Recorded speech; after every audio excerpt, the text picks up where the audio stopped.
یہ ریسرچ کا وہ بنیادی مرحلہ ہے کہ جب یعنی کمرشلائزیشن نہیں ہو رہی، یعنی ایکچولی جس کو ہم دوسرے الفاظ میں تحقیق برائے تحقیق بھی کہہ سکتے ہیں، کسی چیز کی بنیادی طور پر جو ریسرچ ہو رہی ہے. لیکن اس کے برعکس ایکشن ریسرچ جو ہے، ایکشن ریسرچ یہ کہتی ہے فیلڈ میں ایسے لوگوں کے ساتھ مل کے، جیسے مثال کے طور پر یہ انڈسٹری میں جو ہے وہ ایسے ٹیم کے ساتھ مل کے ہوتے ہیں جو پریکٹیکلی اس کو امپلیمنٹ بھی کر رہے ہوں اور ساتھ میں ریسرچ بھی کرتے جا رہے ہوں.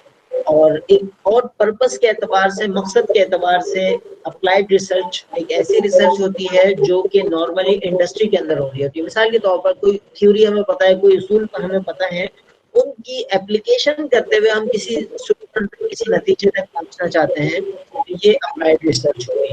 اور لاسٹ ہے ایویلویشن اینڈ ڈیولپمنٹ ریسرچ، ایک ایسی ریسرچ جو کر رہے ہیں. مثال کے طور پر ہم کوئی پروگرام ہم نے، مثال کے طور پر یہی شعبہ تحقیق کا پروگرام ہم نے جو ہے امپلیمنٹ کر دیا ہے، اب اس کو ایویلویٹ کر رہے ہیں کہ کس حد تک کارآمد ہے یا نہیں ہے، یا اس کو کس طرح ہم ڈیولپمنٹ کر سکتے ہیں اس کے اندر.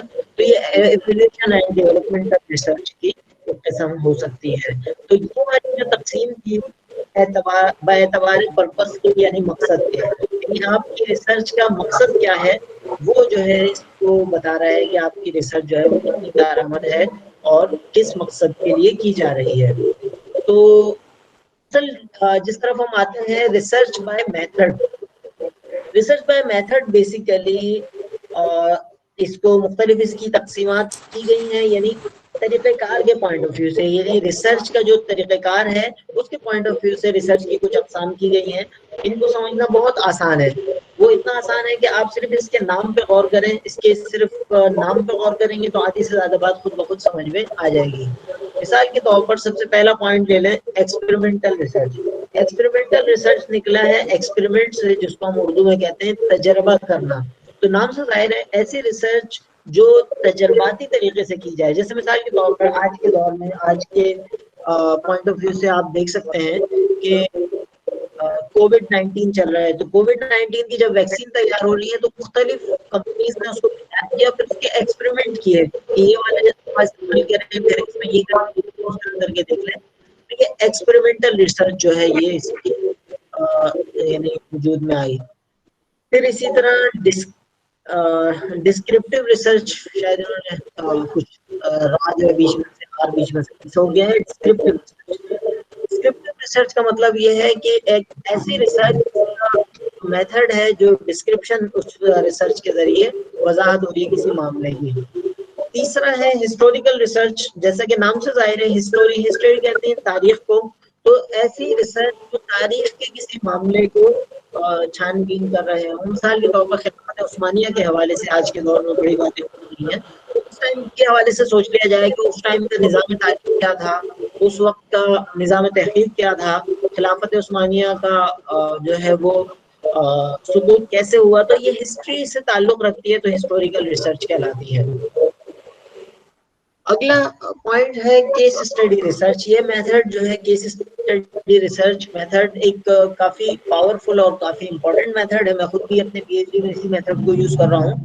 کیس اسٹڈی ریسرچ بیسیکلی اس میں آپ نے، نام سے ظاہر ہے کہ کسی کیس پہ فوکس کرنا ہوتا ہے. کیس جو ہے کوئی قوم بھی ہو سکتا ہے، کوئی آرگنائزیشن بھی ہو سکتی ہے. جب طلبہ عربیوں کو ایز اے کیس لے لیتے ہیں، یا کوئی فرد بھی ہو سکتے ہیں. مثال کے طور پر کسی بانی منتظم عالیہ کی زندگی کو ہم بنیاد بنا سکتے ہیں. تو یہ جو ہے کیس اسٹڈی ریسرچ ہے، اور یہ جو ہے کافی کارآمد ثابت ہو سکتی ہے. مثال کے طور پر کیس اسٹڈی ریسرچ بہت اچھا آئیڈیا میرے ذہن میں ہے کہ پاکستان میں ہم نے اسلامی نظام کے حوالے سے کافی کوششیں کی، کافی ایفرٹس کی، کافی اپنی طرف سے پوری جان لگائی، لیکن اس کے باوجود بھی ہے وہ ہم آگے نہیں بڑھ پائے پھر مسلمانوں کے پوائنٹ آف ویو سے.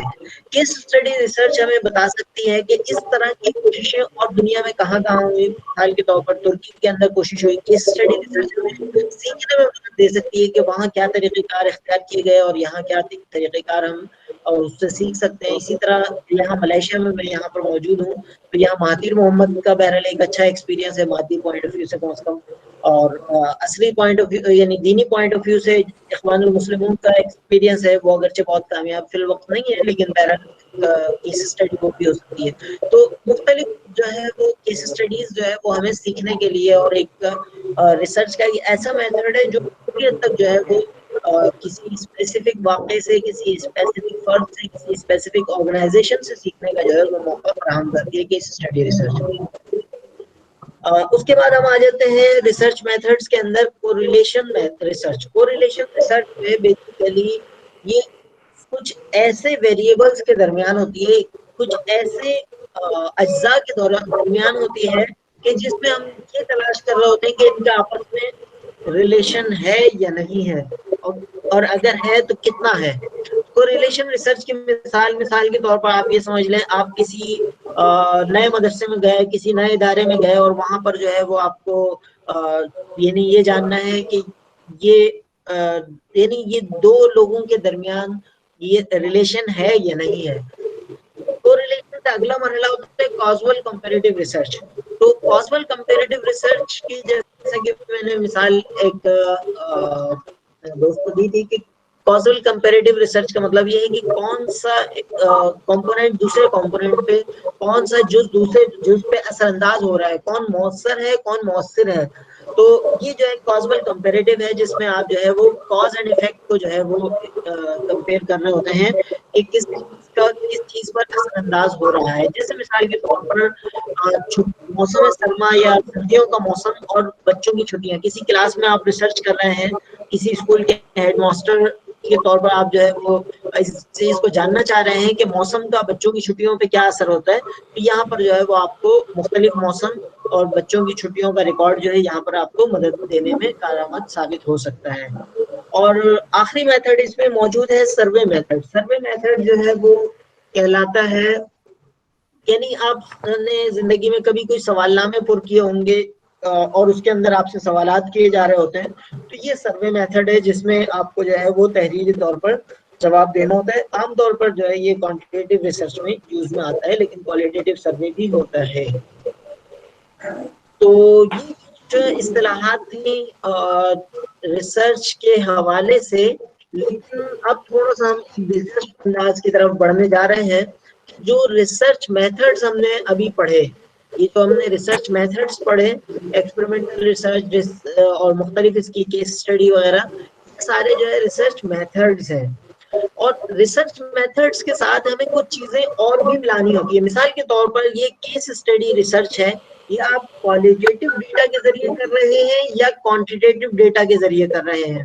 اسی طرح سروے ہے، یہ آپ کوالیٹیٹیو ڈیٹا کے ذریعے کر رہے ہیں یا کوانٹیٹیو یعنی اعداد و شمار کے ذریعے کر رہے ہیں، یا جو ہے وہ آپ الفاظ کے ذریعے یہ ریسرچ کر رہے ہیں. تو یہ جو ہے یہ میتھڈز اور پلس دیگر چیزیں مل کے میتھڈالوجی وجود میں لاتی ہیں. اور میتھڈالوجی اور میتھڈز یہ دو چیزیں ایسی ہیں جو آپ کے جس طرح یہ پانی کا یعنی یہ سمندر کے اندر یہ برف کا ایک تودہ ہے، برف کا ایک پیس ہے جو آدھے سے زیادہ سمندر کے یا پانی کے اندر ہے اور تھوڑا سا حصہ اوپر ہے. تو یہ میتھڈ میتھڈالوجی یہ سطح سمندر سے اوپر آپ کو نظر آ رہا ہے. تو عام طور پر یہ نظر آنے والی چیز ہے کہ آپ نے کون سا میتھڈ یوز کیا. آپ نے سروے میتھڈ یوز کیا ہے، کیس اسٹڈی میتھڈ یوز کیا ہے، کازول کمپیریٹیو میتھڈ یوز کیا ہے، کون سا میتھڈ یوز کیا ہے، اور میتھڈالوجی آپ نے کون سی یوز کی ہے، کوالٹیٹیو ریسرچ میتھڈالوجی یوز کی ہے یا کوانٹیٹیو ریسرچ میتھڈالوجی یوز کی ہے. یہ دو چیزیں ایسی جو زیادہ واضح طور پر نظر آ رہی ہوتی ہیں، لیکن ان کے بیک اینڈ پر کچھ چیزیں ہوتی ہیں جو نظر نہیں آ رہی ہوتی، لیکن ان کا بہت زیادہ امپورٹنٹ رول ہوتا ہے. ان میں سے ہے ایک آنٹولوجی اور دوسری ہے ایپسٹیمولوجی. آنٹولوجی کا مطلب یہ ہے کسی چیز کی حقیقت کیا ہے، اور اس ایپسٹیمولوجی کا مطلب ہے کسی چیز کی جو حقیقت ہے اس تک پہنچنے کا ذریعہ کیا ہے. یعنی حقیقت کیا ہے اور حقیقت تک پہنچنے کا ذریعہ کیا ہے. تو اس چیز کو ہم دلچسپ انداز سے سمجھنے کی کوشش کرتے ہیں، جو ان ٹیکنالوجیز کو بھی جو ابھی ہم نے پڑھی ہیں بہتر انداز میں اسی طرح سے منسلک کرے گا، ربط کرے گا، آپس میں مربوط کرے گا. وہ طریقہ کار کہلاتا ہے ریسرچ انین. ریسرچ انین جس کو ہم اردو میں تحقیقی پیاز کا نام دے سکتے ہیں. ایک دلچسپ چیز ہے یہ ریسرچ انین تحقیق پیاز، اس کو ریسرچ انین کا نام یا پیاز کا نام کیوں دے رہے ہیں کہ جس طرح پیاز کے اندر مختلف پرتیں ہوتی ہیں، آپ ایک چھلکا اتارتے ہیں اس کے اندر دوسرا چھلکا ہوتا ہے، دوسرا چھلکا اتارتے ہیں پھر تیسرا ہوتا ہے، تیسرے کے بعد چوتھا ہوتا ہے. تو اسی طرح یہ ریسرچ انین یا ریسرچ تحقیق پیاز جسے ہم نام دے رہے ہیں اردو میں، اگرچہ پہلی دفعہ یہ تحقیق پیاز کا نام یوز کر رہا ہوں. تو ریسرچ انین جو ہے یہ بیسیکلی مختلف پرتوں پہ مشتمل ہے. اس میں ون بائی ون کر کے ہم چلتے ہیں انشاءاللہ، اور جو ابھی چیزیں ہم نے سمجھی ہیں اس کے ساتھ مل کے بہت اچھے انداز میں ہم بات کو بہتر انداز میں سمجھ سکتے ہیں. اور چونکہ ہم نے یہ جانا ہے کہ یہ ٹیکنالوجیز یا اصطلاحات صرف ہماری آج لیکچر کی صرف اس طرح کے لیے نہیں، عصری تعلیم میں معاون ثابت ہو سکتی ہیں، آپ کی دینی تعلیم میں کسی حد تک معاون ثابت ہو سکتی ہیں. اس کے ساتھ ساتھ اگر آپ دین اور دنیا کی تعلیموں کو مشترک کرنے کے لیے کوئی کردار ادا کرنا چاہیں تعلیمات نام کی کتاب پڑھنے کے بعد، تو اس میں آپ کو کافی مددگار ثابت ہو سکتی ہے.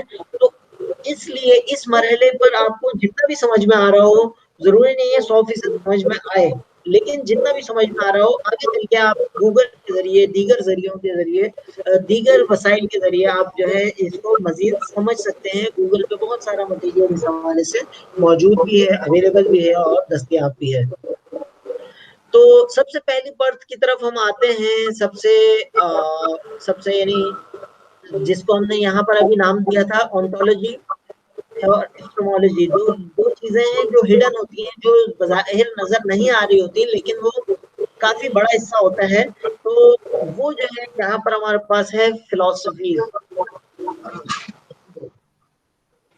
تو ریسرچ فلاسفیز جو ہے وہ تحقیقی فلسفہ جس کو آپ اردو میں کہہ سکتے ہیں، یہ تحقیقی فلسفہ یہ بتاتا ہے جس کو ہم نے ابھی اونٹولوجی کا نام دیا تھا. اونٹولوجی، فلسفہ یا ریسرچ فلاسفی یہ ایک ہی چیز کے مختلف نام ہیں. اس پرت کے اندر، اس ریسرچ ٹرم کے اندر جو چیزیں شامل ہیں وہ یہ بتاتی ہیں کہ حقیقت کیا ہے. اس حوالے سے یعنی یہ سمجھ لیں طرح مسلمانوں کے اندر بھی جو ہے بہت سارے فرقے ہیں، اسی طرح ریسرچرز کے اندر، ویسٹرن ریسرچرز کے اندر بھی بہت سارے فرقے موجود ہیں، اور وہ ان کے اپنے اپنے پیراڈائمز ہیں، اپنے اپنے نظریات ہیں. ریسرچ فلاسفیز کے اندر جب ہم جاتے ہیں تو سب سے پہلا جو ریسرچ فلاسفی ملتی ہے وہ ایک ہے، کہلاتی ہے پازیٹیوزم. پازیٹیوزم، دوسری ہے ریئلزم، تیسری ہے انٹرپریٹیوزم اور چوتھی ہے پریگمیٹزم. بہت ساری اور بھی ہیں لیکن یہ چار جو ہے یہ کافی قابل ذکر ہیں، کافی بہت زیادہ استعمال ہونے والی ہیں. تو اسٹیپ بائی اسٹیپ کر کے چلتے ہیں. پازیٹیوزم والے جو ہیں، جو ریسرچ فلاسفی پازیٹیوزم والے رکھتے ہیں، وہ یہ کہتے ہیں کہ ریسرچ کی حقیقت یا کسی چیز کی حقیقت جو ہے وہ صرف ایک ہی ہو سکتی ہے، ایک سے زائد حقیقتیں نہیں ہو سکتی. تو یہ پازیٹیوزم ہے. اور پازیٹیوزم جو ہے وہ اس چیز کا امفسائز بھی کرتا ہے کہ جو چیز ہم دیکھ رہے ہیں، جس کو ہم اردو میں کہہ سکتے ہیں کہ مثبتیت، یعنی جو اپنی بات کو صادر کرنے میں یا اپنی بات کو ثابت کرنے کی کوشش کر رہے ہوتے ہیں، پازیٹیوزم. دوسری طرف اس کے برعکس 100% 100% مختلف جو چیز ہے وہ ہے انٹرپریٹیوزم. یہ جو تیسری اس کے اندر ہے ہمارے پاس ریسرچ فلاسفی کے اندر، انٹرپریٹیوزم.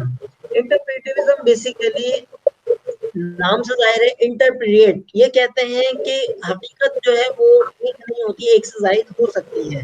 مثال کے طور پر ان کا کہنا یہ ہوتا ہے کہ انٹرپریٹیوزم جو ہے مختلف لوگوں کی مختلف تشریحات ہوتی ہیں، اور یہ تشریحات جو ہے یہ ریسرچ کی فلاسفیز بن سکتی ہیں. کسی چیز کی ایک حقیقت نہیں ہے. مثال کے طور پر میرا اور میرے کسی دوست کا اگر خدا نخواستہ جھگڑا ہو جاتا ہے تو ہو سکتا ہے جو حقیقت ہے وہ اس کی نظر میں جو حقیقت ہے، جو میری نظر میں حقیقت ہے، وہ اپنی اپنی انٹرپریٹیشن کے پوائنٹ آف ویو سے ہے. جو میں سوچ رہا ہوں، میں سمجھ رہا ہوں میں صحیح ہوں، اور دوسرا فرد جو فریق مخالف ہے وہ سمجھ رہا ہے وہ صحیح ہے.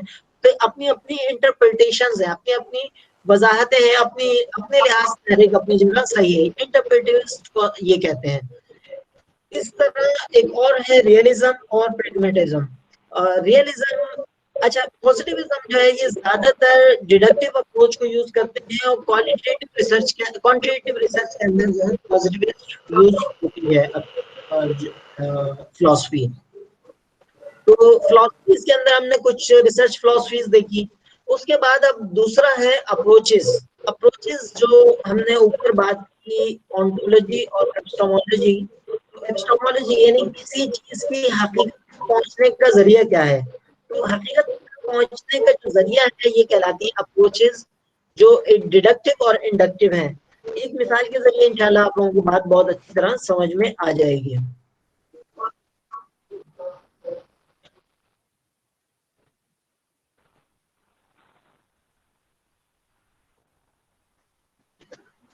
اسکرین آپ لوگوں کو نظر آ رہی ہے. اس میں دیکھیں ایک ہے تھیوری, جیسے کہ ہم نے شروع میں بات کی تھی, ایک تھیوری ہوتی ہے, ایک ریئل ورلڈ ہوتا ہے.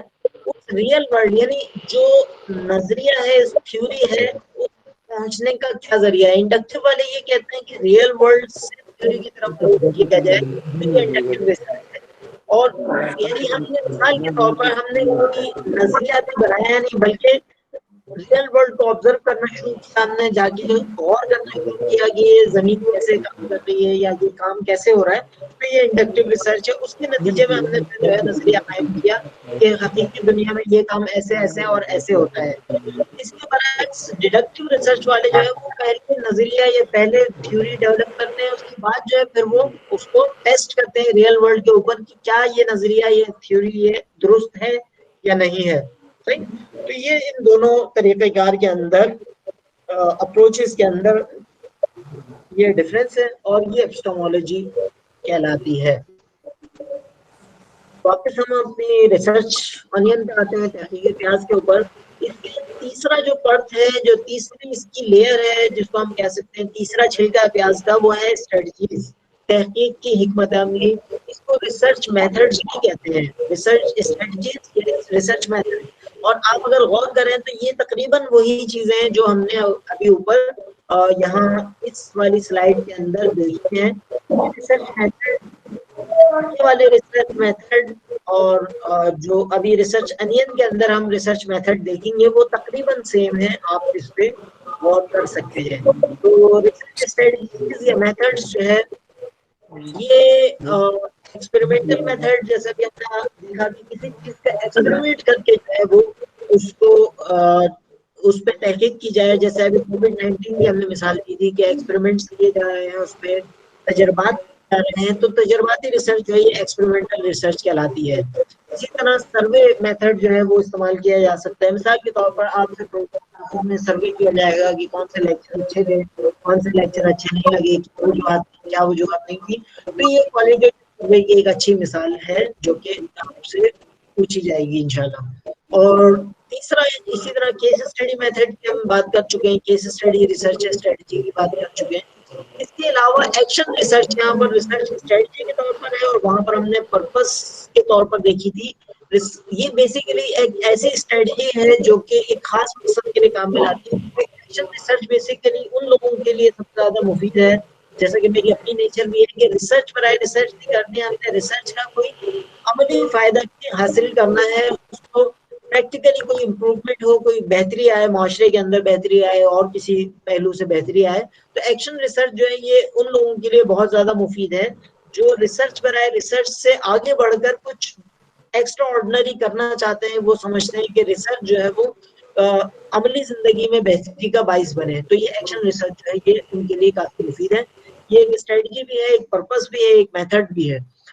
گراؤنڈڈ تھیوری میتھڈ, گراؤنڈڈ تھیوری میتھڈ جیسے کہ ہم نے ڈیڈکٹیو انڈکٹیو کے اندر واضح کیا کہ ریئل ورلڈ کے اندر سے, حقیقی دنیا کے اندر سے, عملی دنیا کے اندر سے آبزرویشنز کر کے, اس کو غور و فکر کر کے کسی نتیجے تک پہنچنا, کسی نظریے تک پہنچنا, یہ جو ہے یہ گراؤنڈڈ تھیوری ریسرچ میتھڈ ہے اور اسٹریٹجی بھی ہے. اسی طرح کچھ اور ہیں جس کو ایتھنوگرافی کہتے ہیں. ایتھنوگرافی کا مطلب یہ ہے کہ اس طریقے کے اندر ریسرچر ہے وہ ریسرچر اپنے کسی جو ٹارگیٹ آڈینس ہے, جو ٹارگیٹ اس کا اسٹڈی ایریا ہے, اس کے اندر جا کے رہتا ہے. مثال کے طور پر بہت سارے ویسٹرن ریسرچرز جو ہے وہ پاکستان, برہ صغیر, پاک و ہند آئے اور یہاں پر ان لوگوں کے ساتھ گھل مل گئے. یہیں پر انہوں نے جو ہے وہ شادیاں بھی کی, جس کو مستشرقین کا نام بھی دیا جاتا ہے. اسی طرح افریقہ کے جنگلات میں جا کے افریقہ کے جنگلات کا ایکسپلور کرنے کے لیے ان کے ساتھ جا کے رہے. یہ ایتھنوگرافی ریسرچ کہلاتی ہے. یعنی کسی کمیونٹی کو، کسی اجتماعیت کو سمجھنے کے لیے آپ اس اجتماعیت کے اندر شامل ہوتے ہیں اور اس کو اچھی طرح غوری انسائٹ سے جو ہے وہ اس کو ریسرچ کرتے ہیں، تو ایتھنوگرافی ریسرچ ہے. اور آخری جو ریسرچ اسٹریٹجی یا میتھڈ یہاں پر موجود ہے وہ ہے ارکائیول ریسرچ. ارکائیول ریسرچ یہ ہے کہ جس کو وہاں پر ہسٹوریکل ریسرچ کا نام بھی دیا گیا تھا، کہ جو ارکائیو ہو گئے، مثال کے طور پر آپ روزنامہ جسارت کو سامنے رکھتے ہوئے افغانستان کے حالات پہ ریسرچ کر رہے ہیں، تو اس کے ارکائیو سے، اس کے جمع شدہ مواد کا آپ استفادہ کرتے ہوئے جو ہے ارکائیول ریسرچ کر سکتے ہیں. تو یہ تیسری پارٹ تھی ریسرچ اسٹریٹجیز کی. چوتھی جو ہے وہ ریسرچ چوائسز ہے، جس کو آپ کہہ سکتے ہیں کہ یہ ریسرچ چوائسز جو ہے یہ کوانٹیٹیو ریسرچ جو ابھی ہم نے پڑھا تھا اس کے اعتبار سے تھوڑا سا ایڈوانس ہے. ایڈوانس یہ دونوں میتھڈ ہو سکتا ہے، یعنی کوئی ایک میتھڈ آپ یوز کر رہے ہیں، مثال کے طور پر آپ صرف کوالٹیٹیو ڈیٹا یوز کر رہے ہیں تو یہ مونو میتھڈ یعنی ایک میتھڈ ریسرچ کہلائے گی.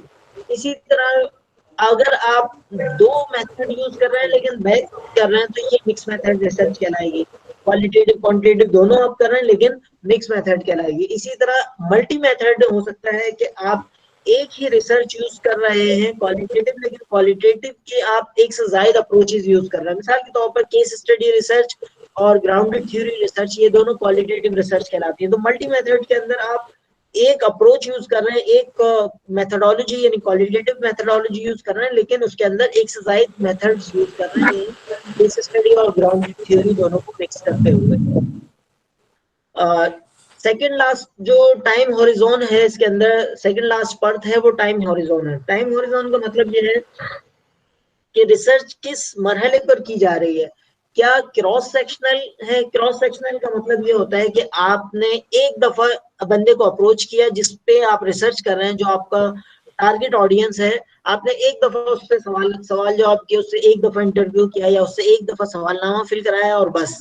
تو یہ کراس سیکشنل ریسرچ کہلاتی ہے. لیکن ایک اور میتھڈ ہے جو زیادہ مفید ہو سکتا ہے، جو زیادہ امپورٹنٹ ہو سکتا ہے، وہ ہے لانگیٹیوڈنل ریسرچ.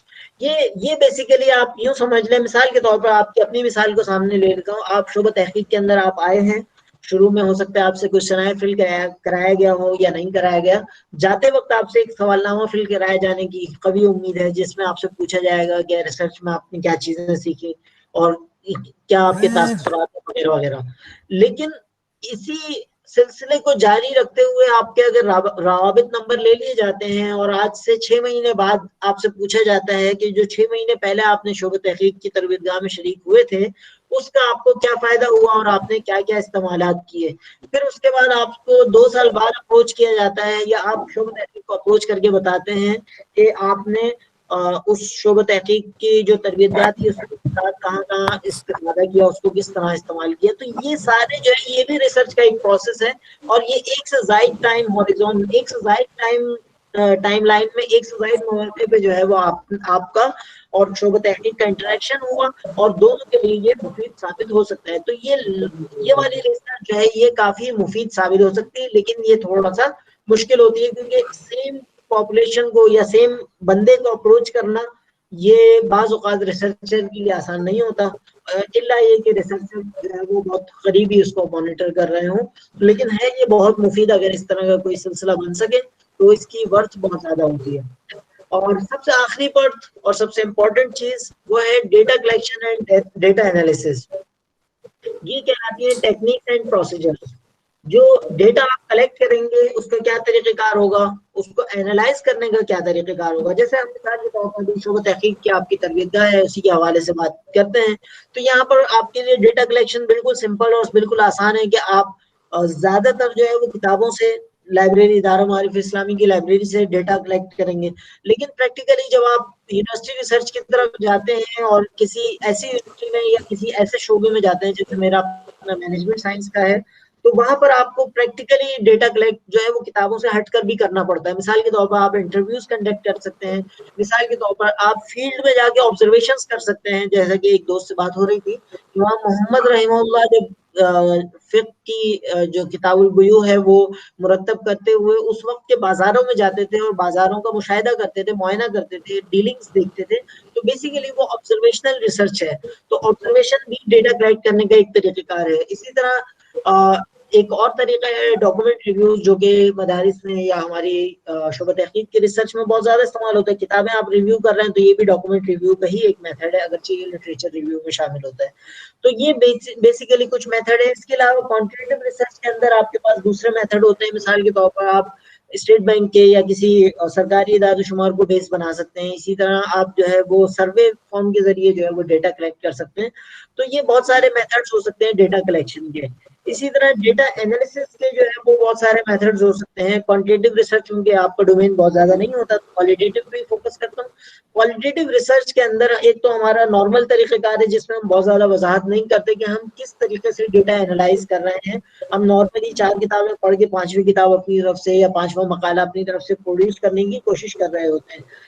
لیکن جو کوالٹیٹیو ریسرچ کے کچھ میتھڈز ہیں جو کافی آسانی سے جو ہے وہ ہمارے مدارس کے اسٹائل کے ساتھ مربوط ہو سکتے ہیں، وہ کافی اس کو مفید بھی بنا سکتے ہیں. وہ طریقہ کار ہیں جیسے مثال کے طور پر کانٹینٹ انالیسز ہے. جو کام ہم کر رہے ہوتے ہیں وہ کانٹینٹ انالیسز ہوتا ہے بیسیکلی، کہ جس میں ہم کانٹینٹ کو، کسی مواد کو اینالائز کر رہے ہوتے ہیں. اس کے کچھ پروسیجرز ہیں، اس کو فالو کر لیں اگر ہم. اسی طرح تھیمیٹک انالیسز ہو سکتا ہے. تھیمز جو ہے وہ ہم مثال کے طور پر ہم جو ہے وہ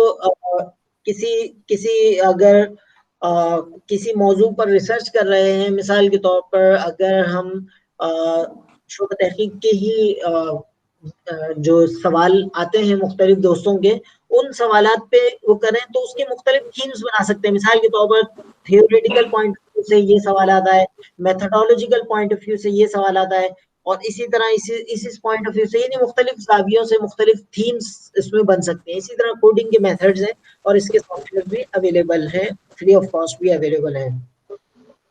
تو یہ کچھ ریسرچ میتھڈولوجی اور ریسرچ کے حوالے سے کچھ بنیادی چیزیں تھیں جو کہ اس ایک ریسرچ انین کے اندر موجود ہیں. اور بیسیکلی یہ سنڈراس ایٹ آل 2007 اور اس کے بعد اس کے یہ 3 لوگوں نے مل کر ایک کتاب لکھی ہے ریسرچ میتھڈولوجی پہ، اور اس کا جو ہے وہ 2019 تک کا ایڈیشن اویلیبل ہے. تو یہ اس کے جو ہے ماڈل اویلیبل ہے انٹرنیٹ پہ، اس پہ بہت سارا مٹیریل اویلیبل ہے. ہو سکتا ہے کہ ابھی 100% بات آپ کو نہ سمجھ میں آئی ہو، اور اس کی وجہ بھی ہے کہ یہ ریسرچ میتھڈولوجی چونکہ میں نے جیسا کہ بات ہوئی یہ کافی دور رس طویل المدت کام آنے والی چیز ہے.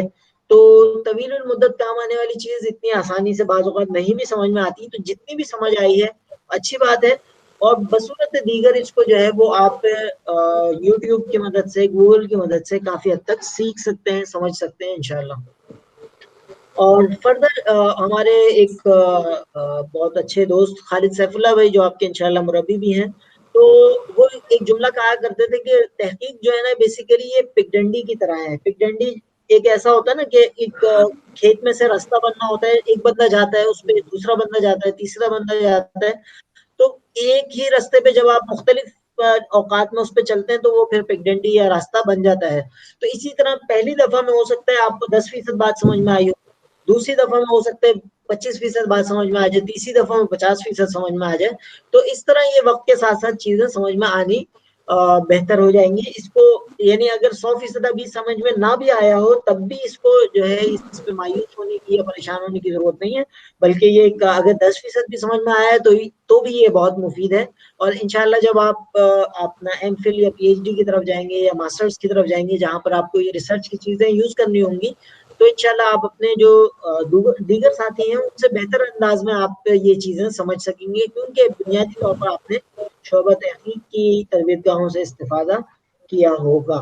تو یہ جو ہے یہ ریسرچ کی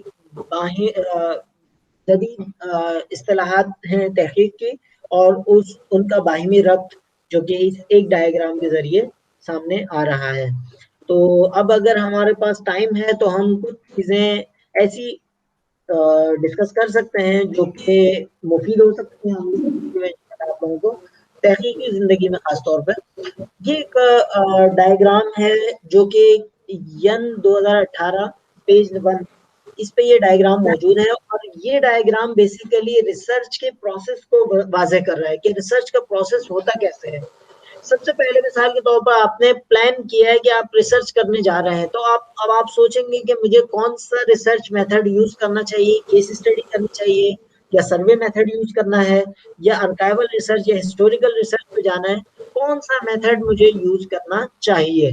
اس کے بعد آپ ریسرچ ڈیزائن بنائیں گے۔ ریسرچ ڈیزائن کا مطلب یہ ہے کہ اگر آپ کیس اسٹڈی ریسرچ کر رہے ہیں تو سنگل کیس اسٹڈی یا ملٹیپل ہے، یعنی آپ کا کیس جو ہے وہ ایک فرد یا ایک آرگنائزیشن ہے یا بہت ساری آرگنائزیشنز ہیں یا بہت سارے افراد ہیں۔ اسی طرح اگر آپ اور کوئی ریسرچ کر رہے ہیں، سروے ریسرچ کر رہے ہیں، تو اس کے حوالے سے آپ ڈیزائن کریں گے، اس کی چیزیں مزید اس کی وضاحت اپنی جو ہے وہ پرپوزل، جسے آپ یونیورسٹیز کی طرح میں آپ کہہ سکتے ہیں کہ آپ جو ہے وہ پرپوزل بنا رہے ہوں گے، پرپوزل جو ہے وہ امپروو کر رہے ہوں گے اور اپنے سپروائزر سے ڈسکس کر رہے ہوں گے۔ تیسرے مرحلے میں آپ جو ہے وہ پریپیئر کر رہے ہوں گے۔ جب آپ نے پلان کر لیا، ریسرچ ڈیزائن بنا لیا، اور اس کے بعد پھر آپ کو پریپیئر کرنا ہوگا۔ آپ نے اس کے لیے مثال کے طور پر آپ نے کیس اسٹڈی میتھڈ اگر سلیکٹ کیا ہے تو اب آپ کو پریپیئر کرنا ہوگا کہ لوگوں سے اگر انٹرویوز کرنے ہیں تو کس سے انٹرویو کرنے ہیں، ٹائم لینا ہے ان سے، یعنی یہ پریکٹیکل سائڈ پہ جو ہے نا آپ کو تھوڑی سی پریپریشن تیاری کرنی ہوگی۔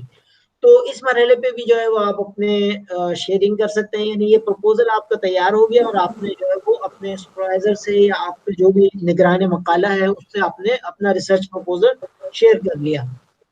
اگر آپ یہاں تک غور کریں تو پلان، ڈیزائن، پریپیئر اور شیئر، یہ بیسیکلی ون ڈائریکٹڈ ایروز ہیں، یعنی اس میں ایک یک طرفہ طور پر جو ہے پلان سے ڈیزائن پہ آ رہے ہیں، ڈیزائن سے پریپیئر پہ آ رہے ہیں اور پریپیئر سے شیئر پہ آ رہے ہیں، دو طرفہ نہیں ہے۔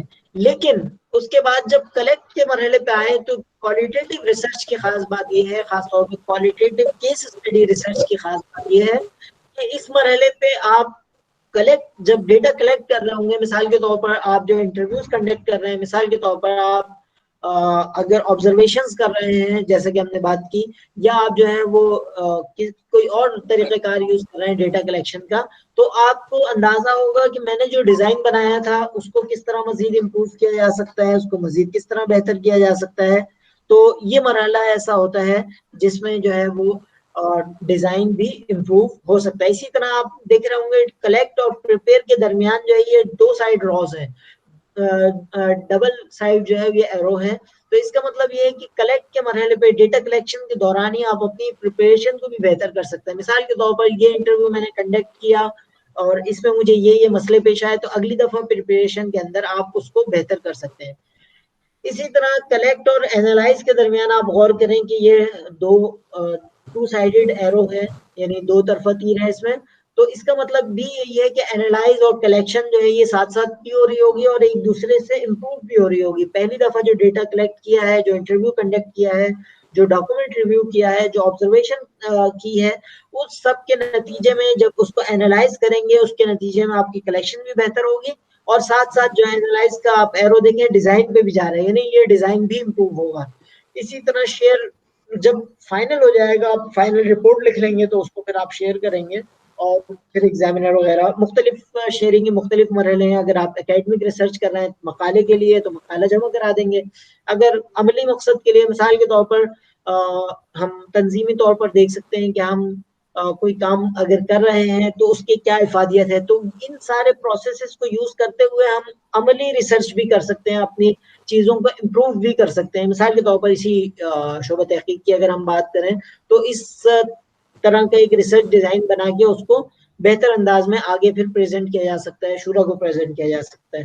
تو یہ ریسرچ کا کچھ پروسیسز تھے جو کہ ین 2018 پیج 1 پہ موجود ہیں، اور کافی افیکٹو اور مؤثر، بہت سمپل، بہت سادہ لیکن بہت افیکٹو پروسیسز یہ ریسرچ کے پائے جاتے ہیں۔ اچھا جی، اب ہم آگے بڑھتے ہیں کہ پارٹس آف اوریجنل ریسرچ مینuscript۔ اچھا جی، ریسرچ کے آؤٹ پٹ جو ہے وہ کس کس طرح ہو سکتے ہیں؟ ایک ریسرچ کا آؤٹ پٹ ہو سکتا ہے کہ آپ نے تحقیقی مقالہ لکھا اور شعبہ تحقیق کو جمع کرا دیا، اور پھر بعد میں جو ہے وہ آپ نے اپنے پاس تو کاپی رکھی ہوگی تو وہ ایسے ہی رہ گیا۔ دوسرا ایک طریقہ یہ ہو سکتا ہے کہ آپ نے وہ جو مقالہ لکھا وہ اپنے پاس بھی رکھا اور اس کو پھر کچھ عرصے بعد اس کو مزید امپروو کیا اور اس کو پبلش کرانے کی کوشش کی. مختلف تحقیقی ذرائع اس وقت موجود ہیں. ایچ ای سی کی ویب سائٹ ہے، اس کے اندر موجود ہے. اس کے علاوہ بھی آپ تحقیقی ذرائع حاصل کر سکتے ہیں. تو ان کو جب بھی آپ کوئی ریسرچ پیپر پڑھیں گے تو اس ریسرچ پیپر کا جو فارمیٹ ہوتا ہے وہ فارمیٹ سمپل سا ہوتا ہے بالکل، کہ اس میں ٹائٹل سے یعنی جو عنوان ہے اس سے بات شروع ہوتی ہے، پھر آتھرز یعنی ان لوگوں کے نام ہوتے ہیں جنہوں نے اس کو لکھا ہوتا ہے، اس کی ایفیلیشن ہوتی ہے، ابسٹریکٹ یعنی اس کا خلاصہ ہوتا ہے جو اچھے ریسرچ پیپرز ہیں اس میں. اسی طرح اس کے کی ورڈز ہوتے ہیں، کلیدی جو پوائنٹس ہیں، اور اسی طرح پھر انٹروڈکشن اور اسٹیپ بائی اسٹیپ آگے بڑھتا ہے. لیکن یہ ضروری نہیں ہے کہ جو آپ کا پریزنٹنگ اسٹائل ہے، جو آپ کا جمع کرانے کا اسٹائل ہے، اسی اسٹائل میں جو ہے وہ آپ کا کام کا بھی اسٹائل ہو. تو ٹائم کیونکہ اختتام پذیر ہوا تو انشاءاللہ پھر ہم اس کو کبھی موقع ہوا تو پھر ڈسکس کریں گے. آخری بات یہ ہے کہ جہد مسلسل محنت یہ ایک بہت ضروری چیز ہے. یہاں پر آپ دیکھ سکتے ہیں کہ بہت قریب آنے کے بعد مایوس ہوئے اور انشاءاللہ پھر ہم سوال کرنا ہے تو السلام علیکم. وعلیکم السلام. محترم بہت جزاک اللہ، اللہ تعالیٰ آپ کو جزائے خیر دے. کیونکہ یہاں پہ اذان کا وقت ہو گیا ہے جی اور جی ماشاء اللہ بہت اچھے طریقے سے آپ نے دیا ہے. ایک سوال ساتھی نے بھیجا ہے، اگر آپ نے دیکھا ہے تو اور اس کا جواب اگر دے دیں. سوال کہاں ہے مجھے نہیں مل یہ سکا. بیانیہ اور تجزیاتی تحقیق میں فرق کیا ہے؟ اچھا اچھا اچھا صحیح. اچھا جی، بیانیہ اور تجزیاتی تحقیق میں کیا فرق ہے؟ تو تجزیاتی تحقیق جو ہے وہ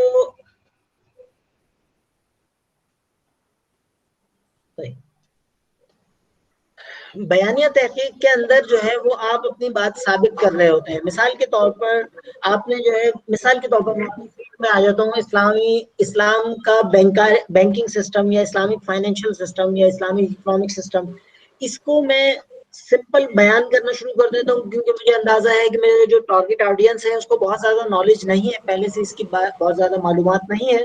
تو میں اس کو بیانیہ اسٹائل میں یعنی اس کی وضاحتی اسٹائل میں جو ہے وہ لکھنا شروع کر دیتا ہوں اور اپنی تحریر ختم کر دیتا ہوں. تو یہ بیانیہ ریسرچ ہو جائے گی. لیکن اگر میں اس کو تجزیاتی طریقے کی طرف لے کر جاتا ہوں تو میں اس کو ساتھ ساتھ اینالائز بھی کروں گا. مثال کے طور پر جب میں اسلامک فائنینس کی بات کروں گا یا اسلامک بینکنگ کی بات کروں گا تو میں اسلامک بلنگس کے اندر فائنینسنگ کے 4 طریقے ہو سکتے ہیں. پہلا طریقہ خرید و فروخت کا ہے، دوسرا طریقہ کرایہ داری کا ہے، تیسرا طریقہ جو ہے وہ پارٹنرشپ کا ہے یا مزاربہ مشارکہ کا ہے، اور چوتھا طریقہ جو ہے وہ سروسز کا یا خدمات فراہم کرنے کا ہے. یہ ہو گیا بیانیہ طریقہ.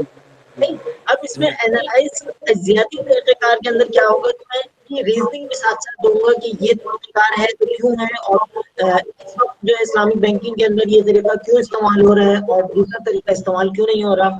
بڑا ایک اعتراض ہوتا ہے کہ اسلامک بینکنگ مزاربہ مشارکہ پہ نہیں ہے تو کیوں نہیں ہے. تو یہ تجزیہ میں کر رہا ہوں گا ساتھ ساتھ. تو اینالیٹیکل اسٹائل اور نیریٹو اسٹائل کے اندر جو ہے بیسک ڈفرینس یا بیانی اور تجزیاتی طریقے کے اندر بیسک ڈفرینس یہ ہے.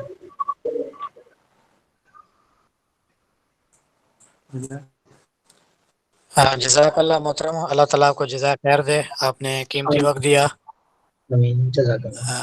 جو رہتا ہے انشاءاللہ ہم اس کی جو ہے نا اس کا ازالہ کریں گے. کوئی اگر ٹائم بچ جاتا ہے تو اس میں ہم آپ سے رابطہ کر کے آپ کو بتا دیں گے. چلیں جزاک اللہ خیر. جزاک اللہ. اور دوسرا یہ ہے کہ اگر پریزنٹیشن شیئر کر دیں تو زیادہ فائدہ ہو جائے گا. چلیں انشاءاللہ دیکھتے ہیں. ہاں جی، بہت شکریہ، چلیں جزاک اللہ. اللہ حافظ. السلام علیکم.